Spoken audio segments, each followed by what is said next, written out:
প্রয়োজনে আমরা মুর্শিদাবাদ সিটটাও ছেড়ে দেওয়ার জন্য ছিলাম, শুধু এসে দাঁড়িয়েছিল শ্রীরামপুর, যেখানে সাংগঠনিকভাবে আইএসএফ অনেকটাই শক্তিশালী। সে সিটটা আমাদের লাস্ট জায়গায় মিনিমাইজের জায়গাটা এসে দাঁড়িয়েছিল শ্রীরামপুর। দুঃখের বিষয়, একটা সিটের জন্য তারা এই দিকে আগিয়ে আসলেন না। বাকিটা মাস্টার সাহেব উত্তর দেবেন। আরেকটা প্রশ্ন আপনার কাছে, 2021 সালে বিধানসভায় শূন্য হওয়ার পর সিপিএম এর সেন্ট্রাল কমিটি 2021 সালে 6 থেকে 8ই আগস্ট পর্যন্ত একটা মিটিং করে।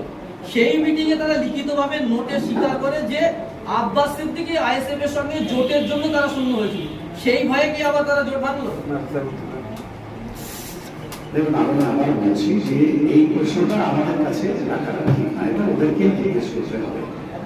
আর এই ধরনের যদি ওরা সিদ্ধান্ত থাকে যে আইএসএফ এর কারণে আমাদের পরাজয় হয়েছে, তাহলে বলবো মানুষের উপর ওদের আস্থা নেই।